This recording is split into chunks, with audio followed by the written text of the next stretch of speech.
Makikita nyo nga ka-cervix dito, wala halos laman. Halos nandito lahat ang dito na. Kaya medyo susuportahan natin yung gitna na kaunti para mag-centralize po yung hilap mo. Kasi kapag one-sided lang, hindi ganun kabilis ang progress ng labor. Pero almost 8 cm na po si mami. Lapit na. Kailangan mo nang suportahan yung gitna.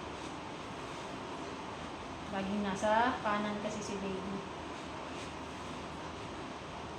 Kung makikita nyo, nagkakalaman siya dito. Nagkakalaman siya. Pag wala, tapyas. Lubog dito.